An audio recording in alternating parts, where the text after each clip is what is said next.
What's good, y'all? What's popping? What is up? I ain't even gonna do all the intro and all that because it's a lot to talk about. A whole lot going on right now. Give me 1 second. I was gonna pop on the intro, but I ain't got time for all that today. A lot to talk about. Oh, let me fix my camera.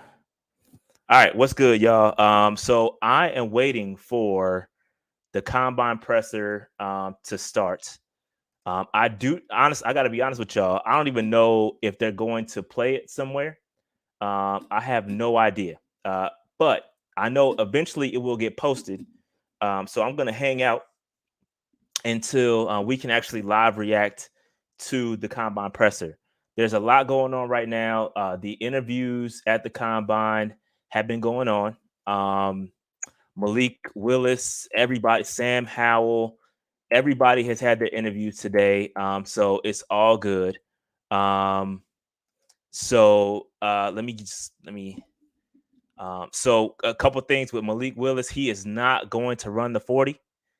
So that's unfortunate. There's a lot of guys that are opting out of certain drills, like George Pickens, the wide receiver out of Georgia, is not going to do the broad jump. But he is saying he's going to run a 4.3. If he runs a 4.3, he might be out of here. 4.3, 4.4. But yeah, man. So it's a lot going on. So I'm just trying to catch up with everything. So it's a lot of guys. And I've heard about the daggone news with Stephon Gilmore too. So if you don't know what's going on with Stephon Gilmore, he tweeted this morning pretty much everybody's jumping to the conclusion that he may be out of Carolina. I'm not quite certain. I'm not gonna. His wife and such have been tweeting saying new normal things like that. So everybody's jumping to the conclusion saying that, he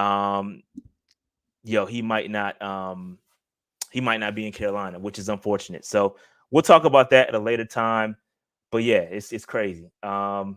Yes, I saw this. Philly asked Sam Howell to shoot mini basketball. That's the stupid stuff, man. They do stupid stuff like that all the time.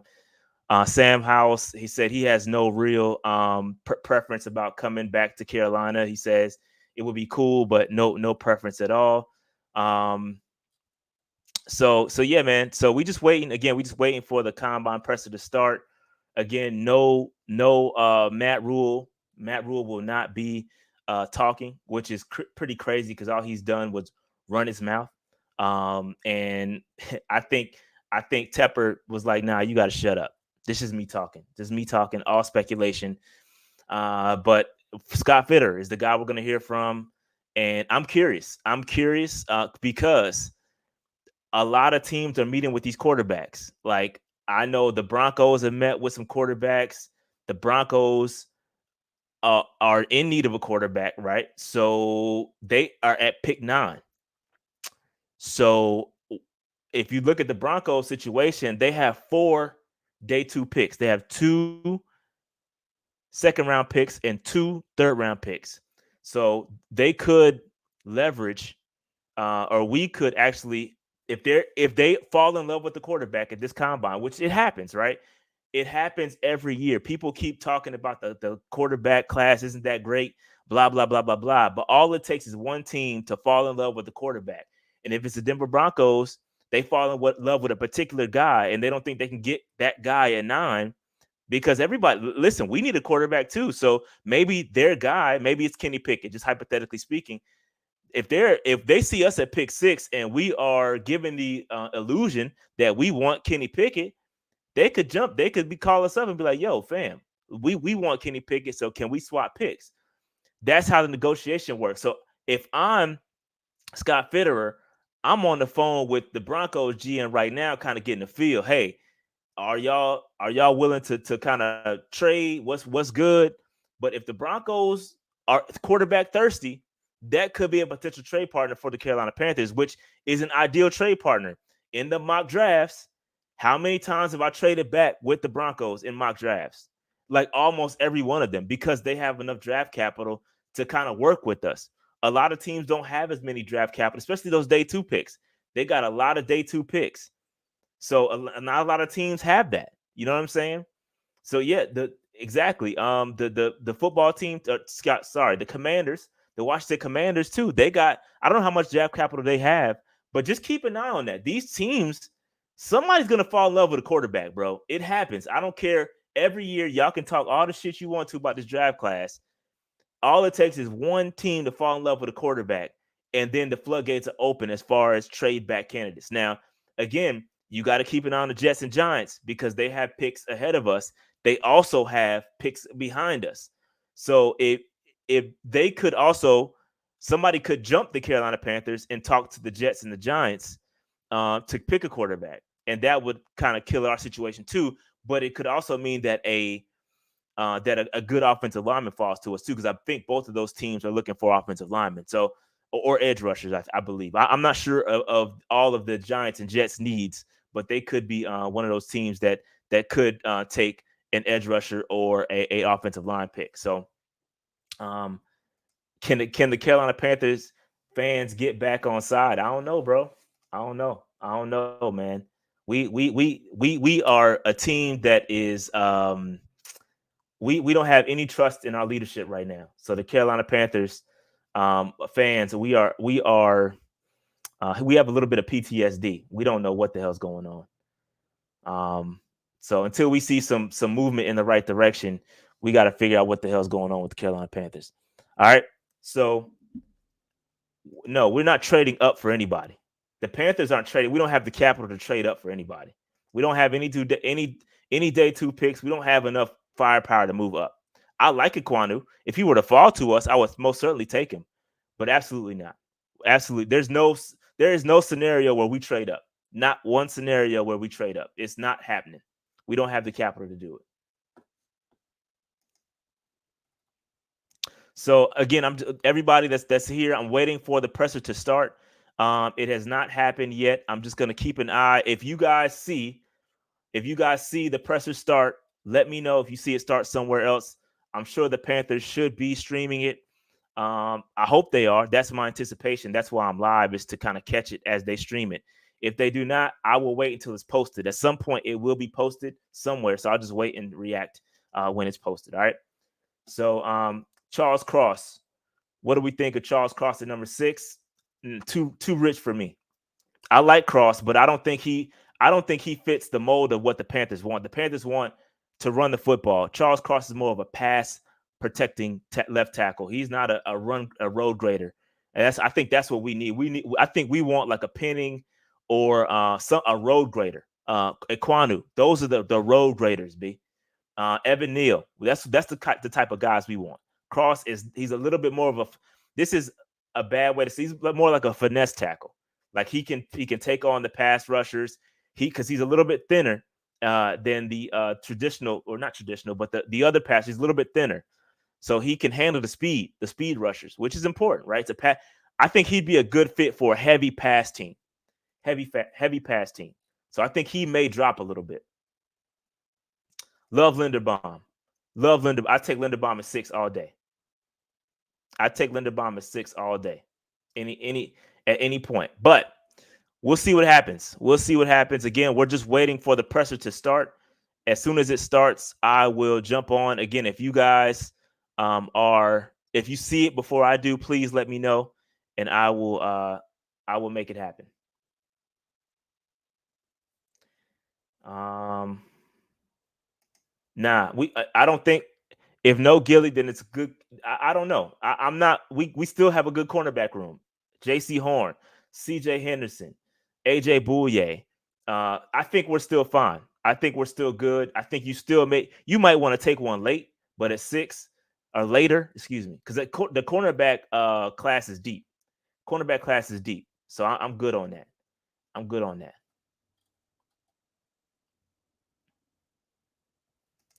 Why would you consider Linderbaum at 6 if you can't trade down? Yeah, I would take Linderbaum at 6. I would take Linderbaum at 6, no questions asked. If we're gonna sit at 6, I would do Linderbaum all day long. Pause. Linderbaum is a plug-and-play center that can play for the next 12 to 15 years at center, and you ain't got to worry about it. I would take Linderbaum hands down, no questions asked.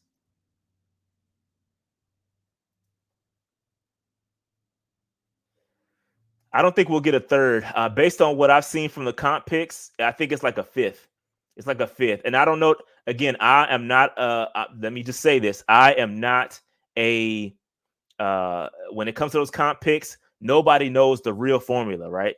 There's calculators on it. Over the Cap has a calculator for the comp picks, but nobody really knows the actual formula. So the speculation is that we could get a fifth or a sixth comp pick for Gilly if he walks. I think another comp pick that you could keep an eye on is Dante Jackson. If Dante Jackson walks, you're likely to get a third round pick based on what he's going to get compensated on the open market. So if Dante walks, that's a bit of a negotiation play if they let Dante Jackson go to another team, because you'll get a third round pick back. Won't happen this year. It'll be next season. It'll be next season.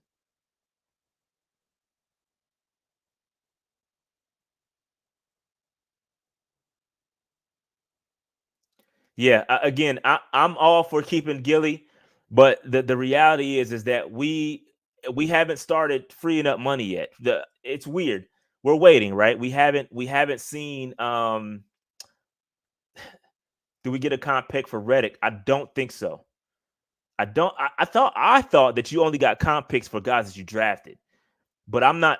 Again, I'm not a comp pick expert. I'm not 100% sure. I have to do some more research and reach out to my sources for that, because I don't know. I'm going to be honest. I have no idea. I don't know.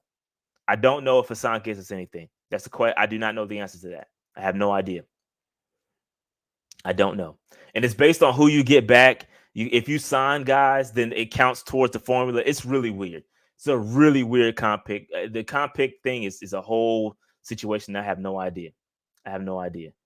Connor Williams. I've heard about Connor Williams. I believe he's from the Cowboys, right? Connor Williams is a guy that I don't know that we will be able to pick up. Again, you have to remember, guys have to want to come here. I think Connor Williams is a lower level prospect. I don't think he's one of those guys that is going to demand a ton of money, so we might be able to get him. I'm not sure, though. I'm not sure. I'm not 100% sure.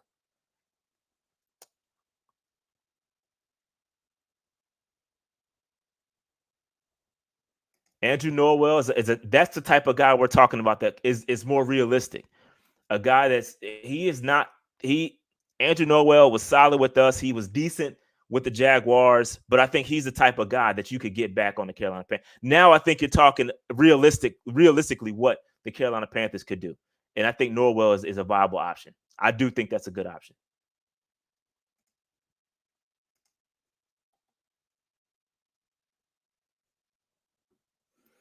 All right, so we're just waiting to see if the Carolina Panthers. Oh, wait a minute. Nope, not yet. Not yet. So just waiting to see if the Carolina Panthers are going to go live. Let's see what happens. Hopefully they go live with it, man. Or somebody goes live on Twitter. We'll catch somebody that's streaming it, hopefully.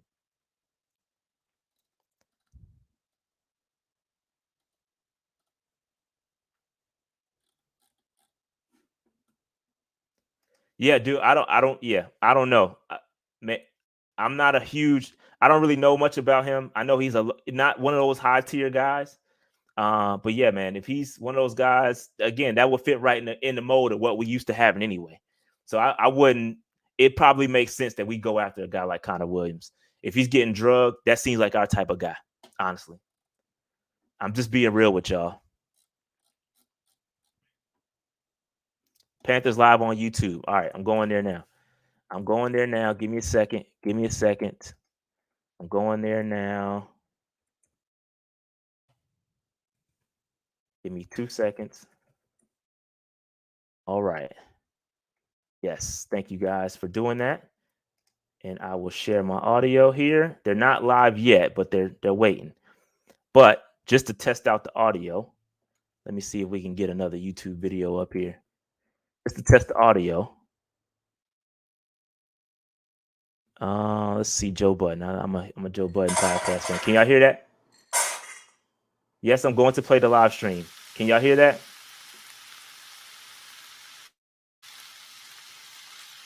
Can I get a thumbs up if you can hear that?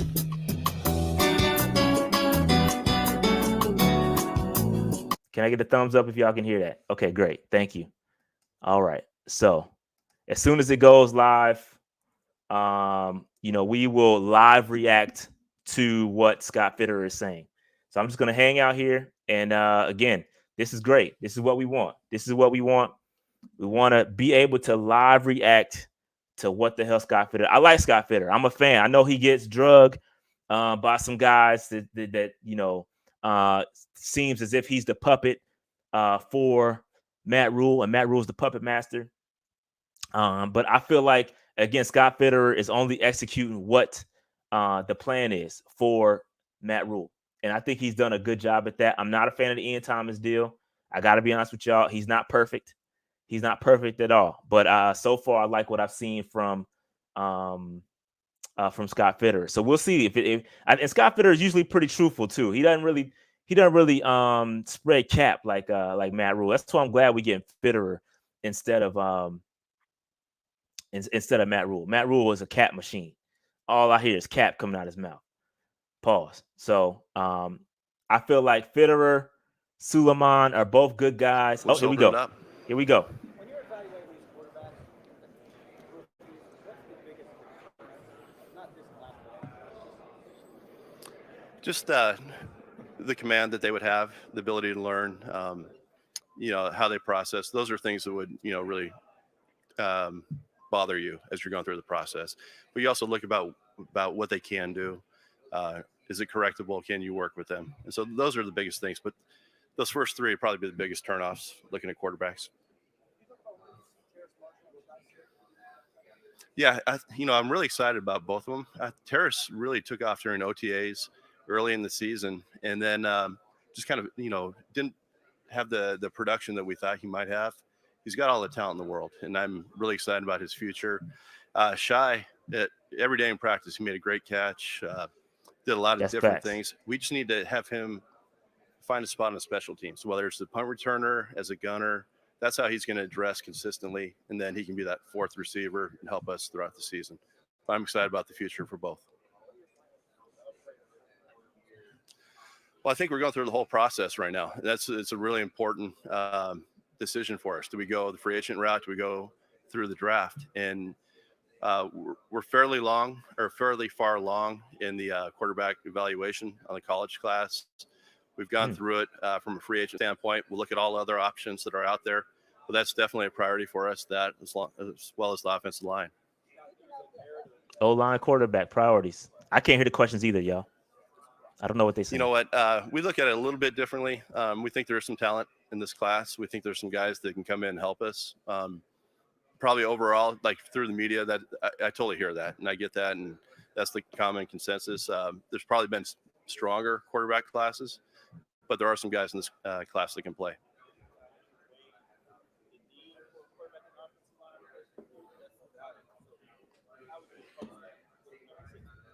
The need of offensive line compared to quarterback? Well, obviously, it's going to be best available. We went into this offseason with an emphasis on the offensive line. We see a lot of different options through free agency and through the draft, how we can address the offensive line as well as quarterback. So biggest thing we want to do is have options at pick 6. Do we move back? Do we stay there and pick a franchise-type player at 6? Is it the quarterback? Is it the offensive lineman? That'll come into focus. We feel like there'll be a really good player there.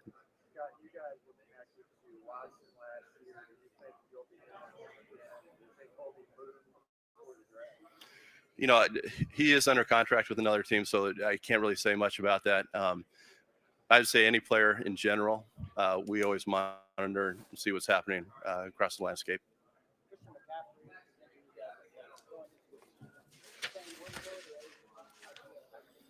Yeah, I think every year you evaluate, what's best for each player, and not just Christian, but for everyone. The talk is he's been hurt the last couple of years. They've really been kind of freak injuries. The one in Miami was a freak injury. Someone fell on top of him. I think what we'll look at is, are there different ways we can practice? Are there different things we can do during the week with Christian? I know he's very in tune with his body. He's really studying that as well. And we'll do anything we can to help him. But I think more than anything, those kind of been more freak injuries than anything else.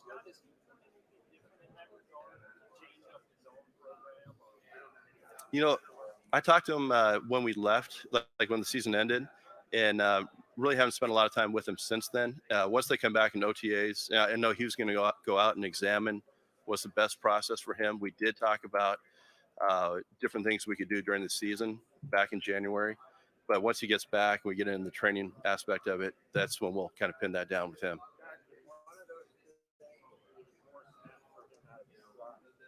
I think we'll explore every option. Maybe that does take a little bit of wear off his body.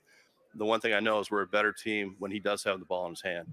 He's a playmaker from anywhere, whether it's a slot or coming out of the backfield.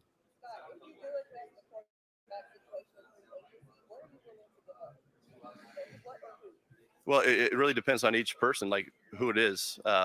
We'll evaluate the player and figure out what that compensation is. I can't say it's just like this, and this for any player out there. A certain player at a certain level is going to command more, and so we'll treat it individually.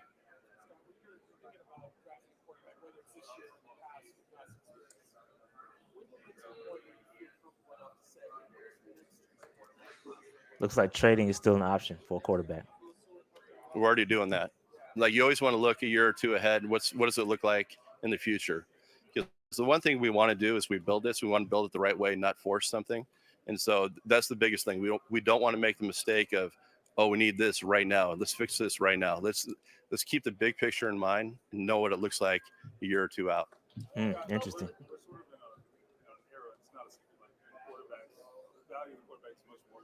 Gotta win now.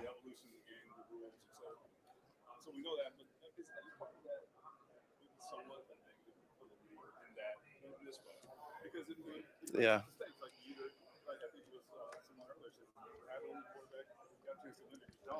I can't hear the question, but that last comment he just said sounded nice. It's definitely nice when you have one. You can definitely sleep better at night. Yeah. I mean, it's not like you can't win a Super Bowl with a good starting quarterback. You don't need to have the elite guy, and I think you've seen that kind of over time. But you need to be able to surround them with players that can compensate for maybe some of their weaknesses, maybe some receivers or running back, or an offensive line where you can protect them more. So I think it's great to have stars and like these elite quarterbacks. They're fun to watch, but I think there's ways you can go about it, maybe if you don't have one compensating for that. It is harder. It is harder. I mean, everybody wants that, that number one guy. I'd love to have that, but we'll see where that goes. Yeah. Ian Thomas. Well, first of all, we see Ian. We signed two guys already, and we look at them as this free agent class, and Ian being one of them. Ian, the way he plays for us, he's an inline blocker that has the ability to get down the seam. I was telling people earlier, he's hit 20 plus miles an hour on GPS. The guy, once he opens up, can really run. He's got receiving skills. He probably has not shown that as much. Probably in the past year or two, and there's been other positions that have had troubles because of offensive issues. I do see a offensive issues. With him. One thing that it does, having a guy like that, defenses can't match personnel. When he comes in, they can't run, another nickel on the field. They have to stay on their base personnel. So when you have a guy that can block in line, get down the seam, and catch the ball, that really helps us, and that's one of the big factors. That and Ben McAdoo. And how he uses tight ends in this offense, that was a big factor in this too. Like, he identified this as a player that could really help us. I ain't with that fit. Itself, we took it right down the middle. He's a mid-level starting tight end. That's what how he was paid. But we see big upside with him as a receiver, and then he's a really good blocker. There we go. That's Sheena. I could tell that's her voice. Good question.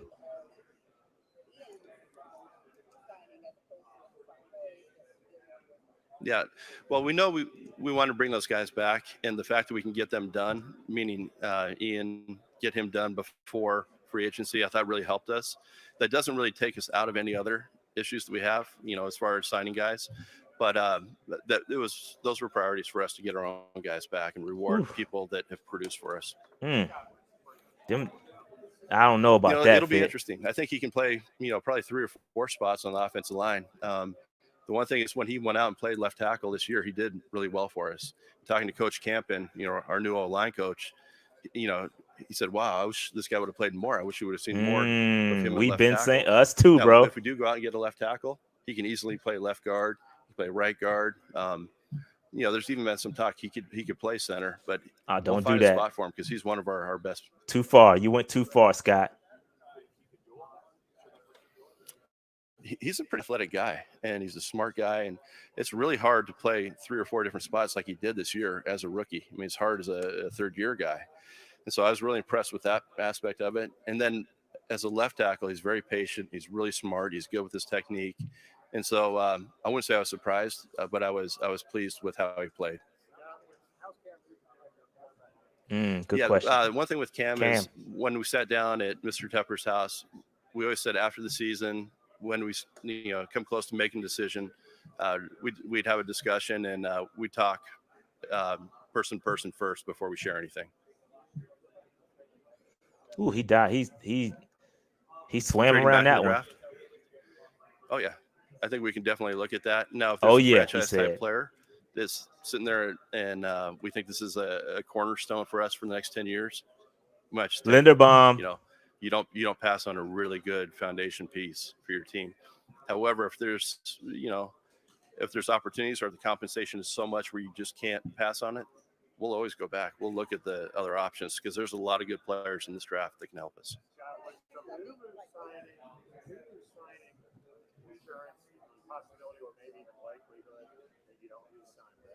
I wouldn't say it's insurance. It's independent. We just identified him as a player that we wanted on this roster that can help us from a special team standpoint, a leadership standpoint, pass rush standpoint. And we think he can play on the edge, and he can also play behind the ball as a linebacker. So he gives us a lot of flexibility. And then the person himself, we didn't want to lose him. He means too much to our team. He can be a starter, yes.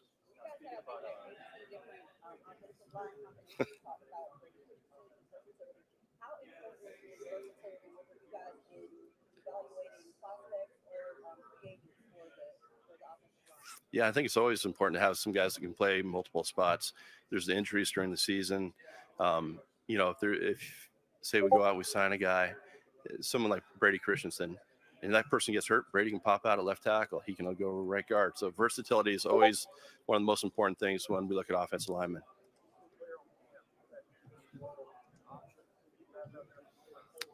Yeah, we're still open to Cam, but again, we want to have that conversation with him directly. Are you comfortable if all the dust settles and Darnold still your starting quarterback? Hell no. Yeah, I'd say Sam's the first to tell you didn't play as consistent as he needed to last year. No shit. There are a lot of different factors in that, including the offensive line, injuries with Christian. But he does. Teddy didn't get that next step. Teddy didn't get that excuse. Stability at the Fuck quarterback that, position, Fitterer. whether that's Sam, whether that's someone else. Someone needs to take hold of that position and own that. And right now it's open. If Sam does it, that'd be great. But it's open.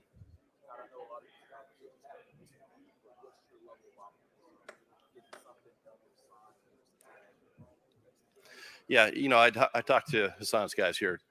Tori Dan, he's a good friend. Hassan, good question. We've had a lot of discussion really over the last couple of weeks, and I think Hassan's earned the right to go out and see what he can get. Oh shit! He's had 2 years in a row double-digit sacks, and he's going to command a lot of money on the market. Man. And if he gets that, I'm happy for him. We just want the dialogue to be open and give us a chance, and we'll see where it goes. He ain't coming back, y'all. He hits the open market. It's a wrap. He's a great neighbor, I can tell you that. Yeah, we're going through that process as well. We have to see how that fits in. We have Dante that's up as well. We made a move for C.J. Henderson last year, to put us in a position so we're not like panicking or not forcing something that's there. So, we'll stay in contact with him. Jason, his agent, as well, is a good friend of mine. So there's ongoing talks.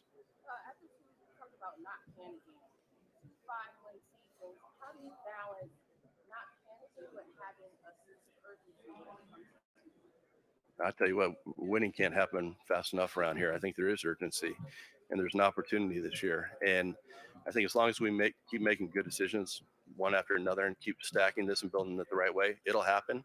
I know for Mr. Tepper and Nicole, it can't happen fast enough for myself or coach.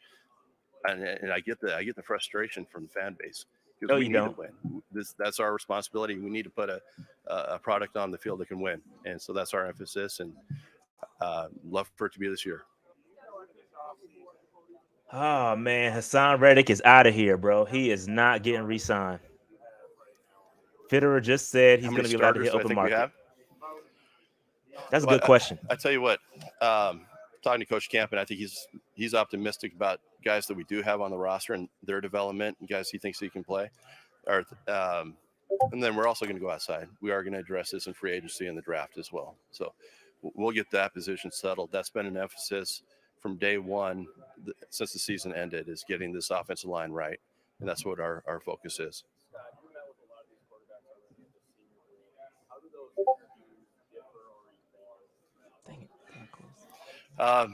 They've been good.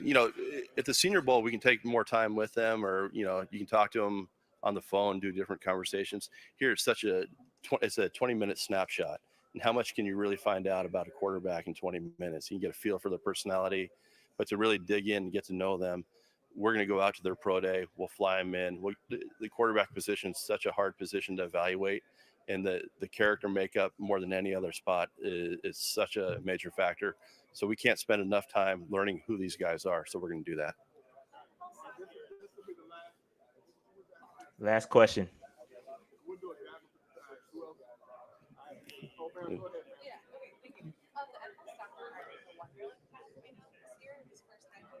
Mm-hmm.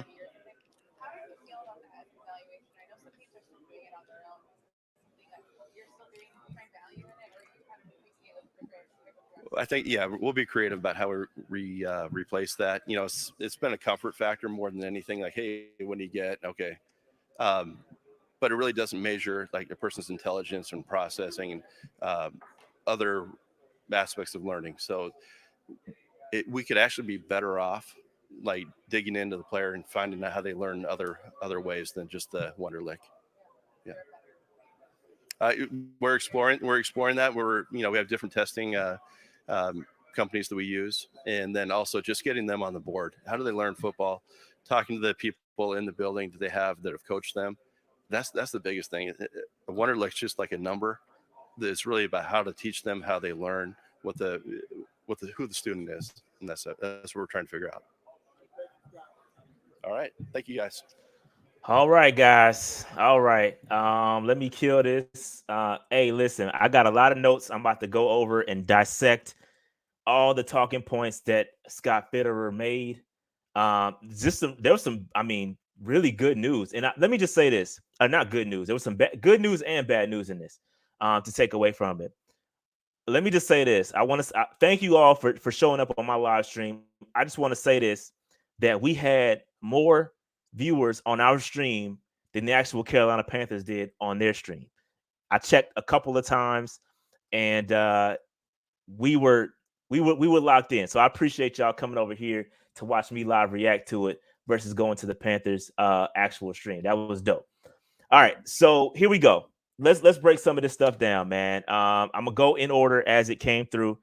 When he was talking about pick number 6, he really mentioned quarterback and offensive line. Those are the two particular positions that he mentioned. And then if you correlate to the other points to what he said later on during the interview, he said that we will not trade back. We will not trade back if there is a franchise type guy that you can take at 6. So a plug and play guy that you can put in there for the next 10 years and not have to worry about it. They're going to take him at 6 and not trade back. And while I agree with that, I think it depends who it is. And it really seems as if it's going to be a quarterback or an offensive lineman. Keep an eye on Evan Neal, keep an eye on Kim Ekwonu. Those are really the two guys. Linderbaum, those are the 3 guys that I'm really like, yo, all right, if they fall, you got to take them. You have to take them at that point. So that's really it. Those are really the only 3 guys. Hamilton, I think you could potentially throw in there, but there was no mention of any defensive players, right? Really, there was no mention, especially when it comes to the draft. There was no mention of safety, and this could be all games, right? They could be playing mind games with other teams. They could be boosting. This could all be trap, right? They could be setting a trap for another team. So I'm just, again, this is all good, all speculation, right? This is all speculation. This is just what I'm going. This is what I derive from what I just heard from Scott Fitterer. There was no mention of edge rushers. There was no mention of when it comes to the draft. There was no mention of any safeties. No mention of any cornerbacks. There was no mention of any of that. They were just saying that, yo, we have CJ Henderson, so we're not pressed on cornerback. I do think if things are going the way they are going, we do need to address it. But the way I see it, it's offensive line or it's quarterback. Those are the two positions that we're going to look. And it really depends on how we set it up during free agency. Now, according to free agency, let's talk about what he said with the big news that we took away. The big news, Ian Thomas a priority, Louisville a priority, and we're letting Hassan Reddick walk.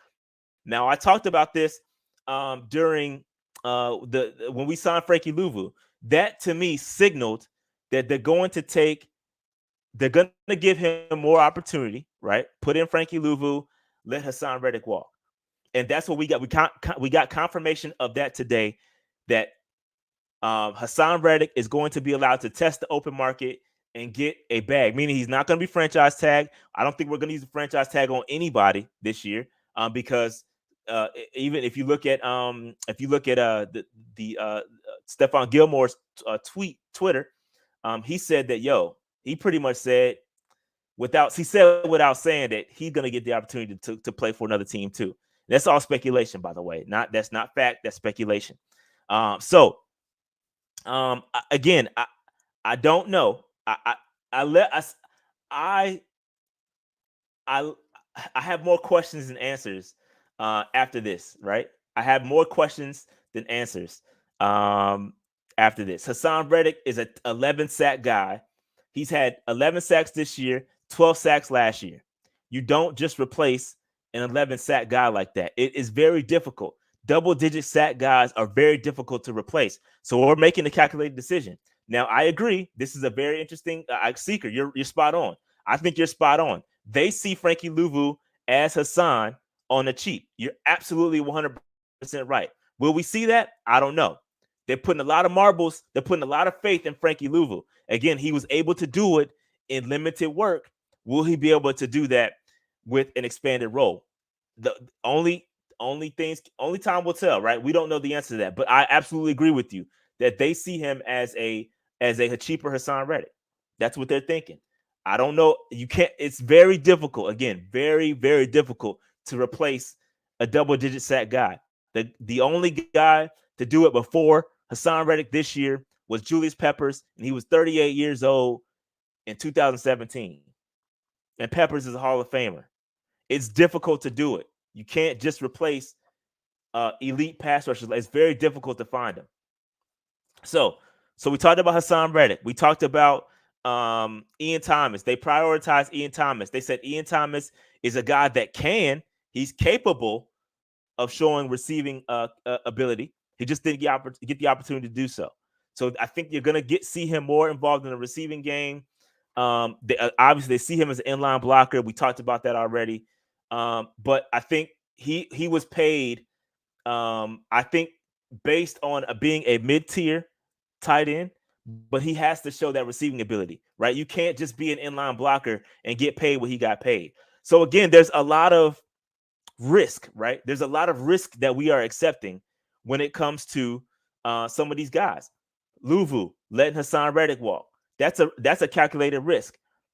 Paying Ian Thomas that deal, a calculated risk, right? Is he going to live up to that contract, even though it is technically a 1-year deal, prove it deal, right? So that's another thing that they talked about, that Scott Fitterer talked about. All right. Let me see. They talked about Christian McCaffrey. They asked, was Christian McCaffrey a move, moving him to slot? Was that an option for Christian McCaffrey? Fitterer said pretty much, yeah, that's an option, something they need to explore to kind of lesser the burden on his body. We've been talking about that for years, Panther Nation. Panther Nation has been saying that we need to see Christian McCaffrey at the slot for years. So hopefully that's something that happens. Again, I am a proponent of drafting a guy like Brian Robinson to give us that real bruiser running back, and then you move Christian McCaffrey to slot and becomes dangerous. That's what we need. Chuba, I like Chuba, but he is not that 2-yard guy. That's guy's going to give me 2 yards. So that's not. I need another running back. Having a 3-headed monster at running back, there is nothing wrong with that. Running back is the most replaceable position in the league. Get you a bunch of them. Rotate them out there. Let's do it. All right. Move them to slot. Let's make it happen. Stop talking about it. Let's do it. One interesting thing that Scott Fitterer said, the bigger picture, you got to keep a 2 to 3 year outlook. And I said, you know what? That sounds nice. That sounds nice. But the reality is you have to win. You have to win right now. He mentioned that the fans are upset. He said the fans are pissed off. You damn right we pissed off. So you got to go out there and win now, or your job is on the line. You can't necessarily have a 2 to 3 year outlook that looks good. You have to find that balance because we have to win right now. So you have to find the balance of win now and 2 to 3 year outlook. So you have to do that. You have to do that. All right. Let's see. So we talked about having an elite quarterback. We've talked about this on the show a million times. You don't have to have an elite quarterback to win the Super Bowl. And he talked about having those elite pieces around him. We've regurgitated that 1,000 times. We've said that. Yes, it makes it easier if you have an elite quarterback, but those guys are very hard to come by. So if you find one, i.e. a pick 6, and you feel confident in that dude being the elite quarterback, you got to take him. But the problem with that is I don't think we have the elite talent around said quarterback to be successful. The quarterbacks that are successful immediately have talent surrounded by them, or they have talent around them, excuse me. So guys like Trevor Lawrence, great individual talent. He's down there in Jacksonville. He needs help. If you have, just because you have elite talent does not mean it does not equate to wins. You have to have a surrounding cast to be successful in the NFL. All right. He talked about Brady Christensen. This was an interesting note here. Brady Christensen, he said, yeah, when he got the opportunity to play left tackle, he was great. He mentioned that Campen, our current offensive line coach, seconded that. He was like, yo, I wish we could have seen him more. Panthers fans was pounding the table for Christensen to play left tackle. But he also said at the same time, if we see a left tackle there in the draft, we're going to take him and then move him to guard, which is completely fucking counterintuitive to me. Like if you have a guy that's a solid left tackle, why not play him there and look for another position to address? See, this is where we're getting in a situation where we're forcing a pick because of need. This is not BPA. This is not BPA, right? If you have an opportunity to address another position potentially, but you're so pressed on fixing the offensive line a couple years late that you're willing to take a left tackle, even though you have a viable option at left tackle. Christensen played solidly a left tackle. He was there. So now you're talking about moving him back to the interior where he wasn't that great. So I agree. And listen, it's a balance you got. You got to be able to find that balance about you have to put your guys in the best position to succeed and also find elite talent. So that's a question they're going to have to answer.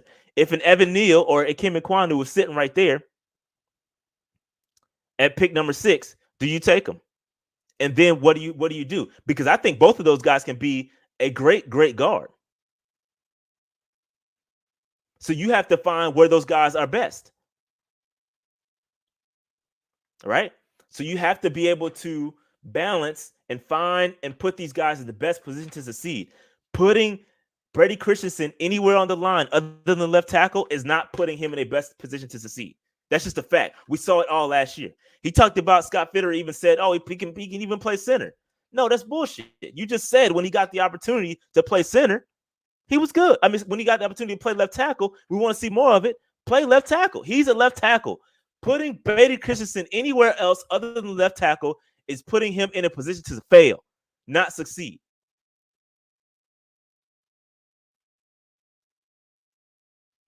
Same thing they did with Moton, right? Same thing with it. They tried to move Moton all over the damn place. But no, he's a great right tackle. Put him at right tackle. Let it stick. Don't move him around. You are putting him in a position to fail other than succeed. Right? So put these guys in the best position to succeed. Brady Christensen anywhere other than left tackle is a failure. You're putting him in a position to fail. I think Evan Neal and Ikem Ekwonu could be elite guards. I said the same thing about Rashawn Slater last year.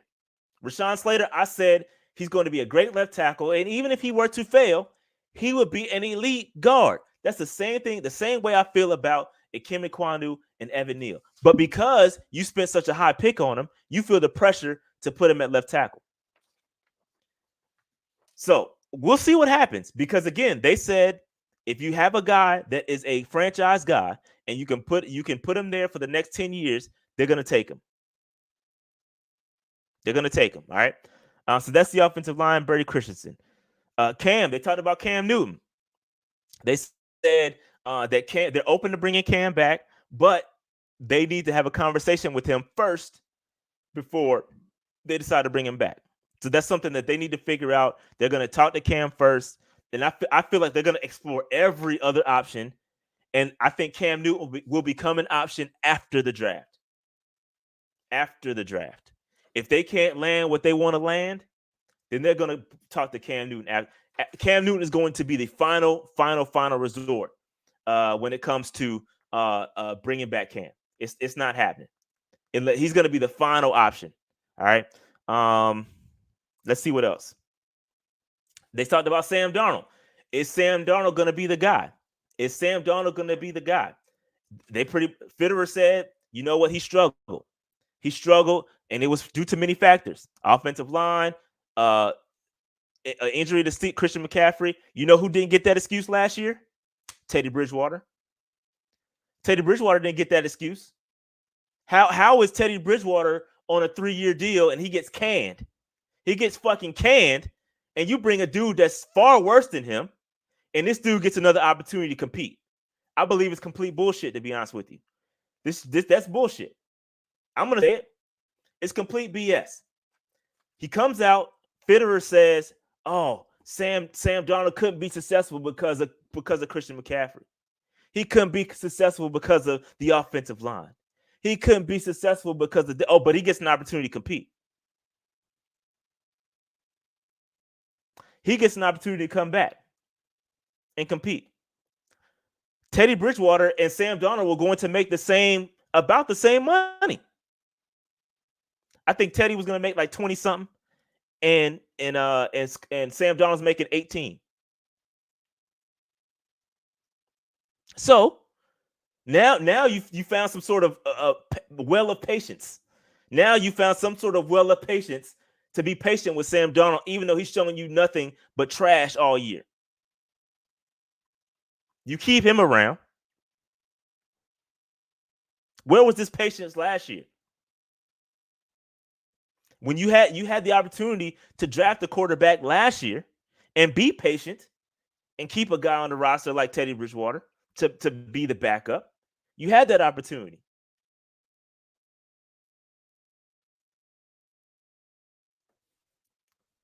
So, like I said, I don't understand the all of a sudden need for patience with Sam Darnold. I don't get that.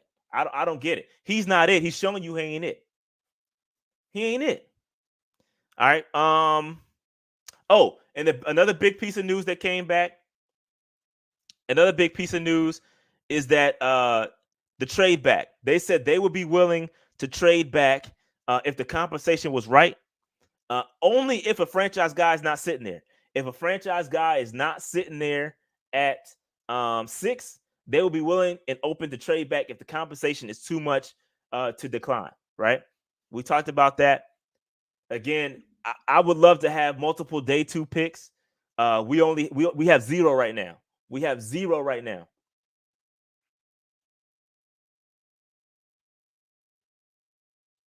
Zero day 2 picks.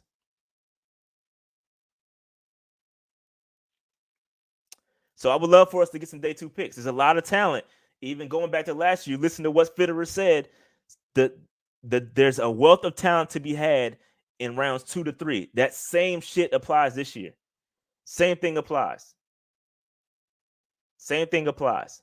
There's a lot of talent in days 2, rounds 2 and 3. So I would love for us to have some picks. So we gotta find that balance. Are we gonna get those picks from from trading players? There's been a lot of speculation about us trading away guys. I don't see that happening. Scott Fitterer has said, "Oh, we can generate picks without trading away guys." Where is that? Where is it at though? Where these day 2 picks these day 2 picks coming from? Where's the round 2 picks coming from? Because I ain't seen it.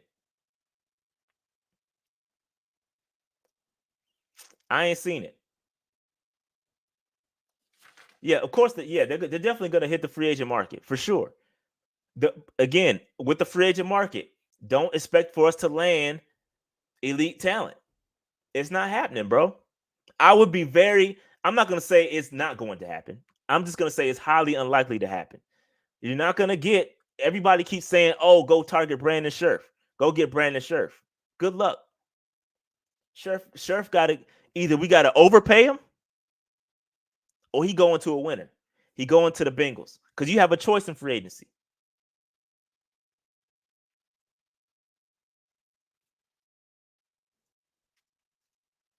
You have a choice in free agency, right?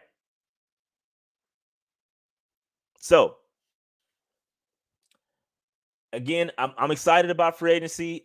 We got a gut punch today, Panther Nation. We got punched in the gut twice. Hassan Reddick appears to be testing the open market, meaning somebody's going to give him a way bigger bag than we can. And Hassan Reddick deserves that.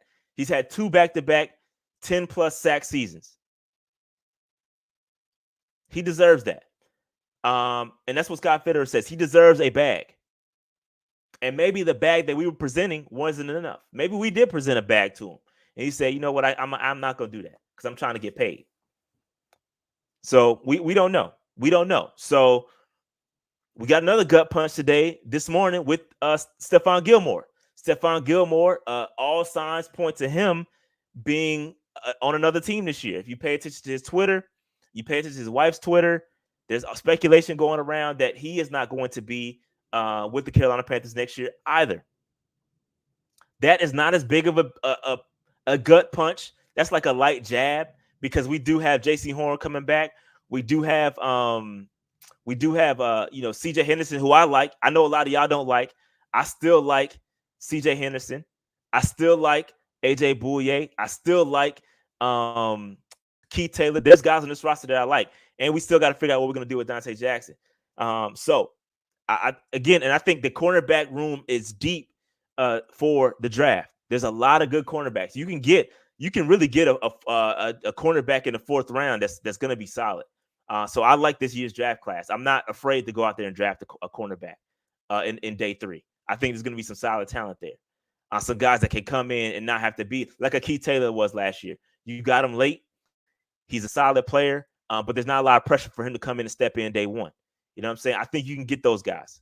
I really think you can get those guys. But yeah, two gut punches a day, or a gut punch and a jab. No Hassan Reddick, no Gilly. They appear to be on their way out. Again, appear with Gilly. That is all speculation. We don't know. I'm being clear on that. That is all speculation. There is no concrete evidence to that. But today with Hassan, that is a fact. It was said that he's going to be allowed to test the open market, and that's pretty much a wrap at that point. He's not coming back here because somebody's going to give him a bag. Somebody's going to give him a bag. So that being said, Panther Nation, man, that is really all I got. That's all I got. Any other questions before I drop? I'm going to stay on for a couple more minutes. I can address some questions before I drop up out of here, man. But what was y'all thoughts? Hey, Q, name me a guy that had 2 back-to-back 10-plus sack seasons. Give me the guys, because it's rare. You focused on 17 and a half. I'm focused on 11 and 12 because that's what he did. And he's worth that. He is worth that. 1,000% worth it. Because you can't just replace 10 plus sacks like that. It's not happening. It's not happening, bro. You keep thinking that. And he was good against the run too. People keep saying, oh, he was light. He was solid. He was not the problem against the run.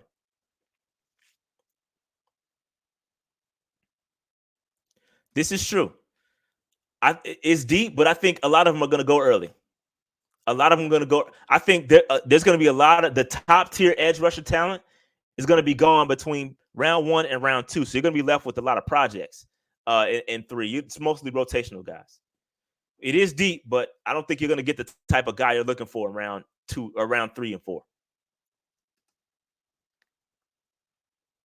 Hey, it is. Name another guy that had 5 sacks in one game. Okay, and give me another dude that had 5 sacks in a game. I'll take a dude to get 5 sacks. So what if it ain't? Man, you bugging, bro. Q, you bugging, fam. You're bugging. If it was this easy, everybody would do it. If they stay at 6, do you think they would gonna trade to recoup? I don't know, bro. If they stay at 6, you think they're gonna trade to recoup more picks? I don't understand that question, Landon. Because they can't stay. Oh, who you think they're gonna trade? I don't know. Who? That's a good question. I read it wrong. My bad. I understand it. I don't know. Christian McCaffrey? I don't know. DJ Moore? All those guys got to be on the table at that point. All those guys got your favorite players to recoup a day 2 pick. All your favorite players got to be on the table. Robbie Anderson, Brian Burns, Christian McCaffrey, all those guys got to be on the table. All of them.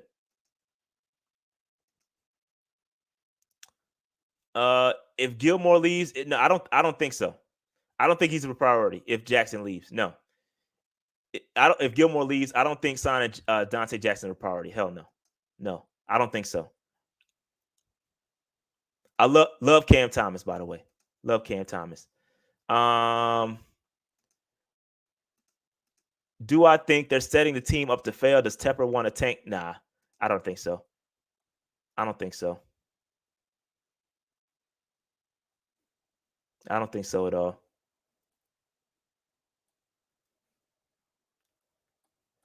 Let me see. Reading through the chat. Yeah, and Chandler Jones got paid. Chandler Jones is another guy that got 5 sacks in the game, and he's getting paid because he deserves it. He got paid, which is my point. Chandler Jones is a high-end elite pass rusher. He got paid. That is my complete point. That's my point. Hey, bro, I'm not saying they should. I'm not saying they should. I'm saying that if you want to recoup day 2 picks, that's who needs to be on the table. That's what I'm saying. It ain't no slight on those guys. No slight on those guys. No slight on those guys at all. Okay, so let me break this down for you, Q. Since I don't think you understand Hassan Reddick's history. Hassan Reddick has also been consistent since moved to edge rusher. When he was with the Cardinals, they had him playing inside linebacker. When he moved to edge rusher, he's been nothing but consistent with double-digit sacks. He's going to earn his bag. He's going to get paid. Hassan Reddick is going to be paid, and he earns that money. He's going to deserve it, fam. I don't understand what y'all problem is with paying Hassan Reddick. He's going to get his bag. He's earned it.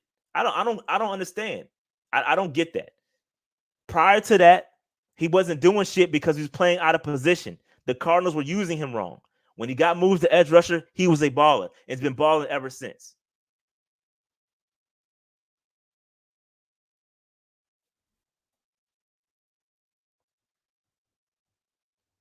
Hassan Reddick is gone, bro. He's gone, fam. He's testing the market. Somebody's going to give him a bag, dog.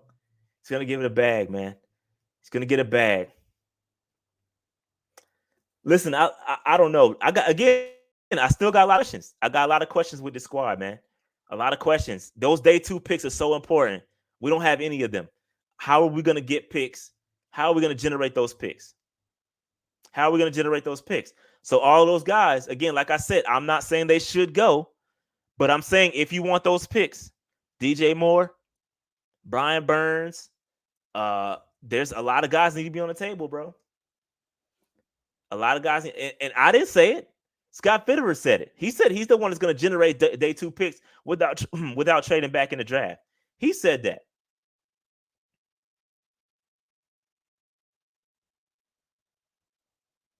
I didn't say it. He said it. Throw your questions to him, bro, because I didn't say it. He's the one that said he can generate day 2 picks without trading back in the draft. So I want to see it. And the only way you're going to see that, day 2 and day 3 picks are valuable, bro. They're valuable. And it's not easy to get. Some of y'all who y'all think y'all going to get round 1 picks for, nah. They day 2 guys. He said this in another meeting. He said he can generate day 2 picks without trading back in the draft. This was on a prior press conference. He said that.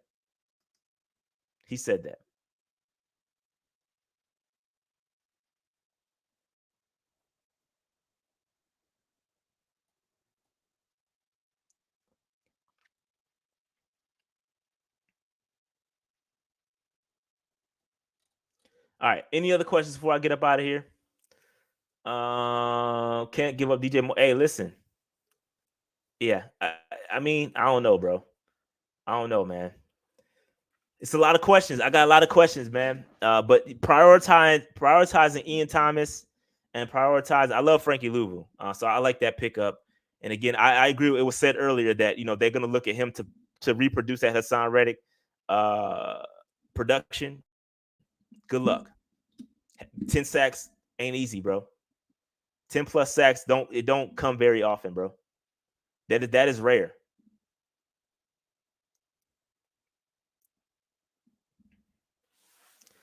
But we'll see what happens. All right, fellas, I gotta get, or ladies and gentlemen, I gotta get up out of here.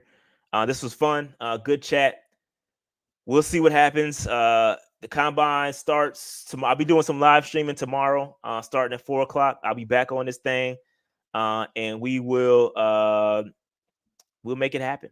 We'll make it happen. All right. So it's gonna be fun. Strap in. It's gonna be a long. Next thing you know, draft be right around the corner, and we're gonna be having some fun. All right. Appreciate y'all. I'm out. Peace.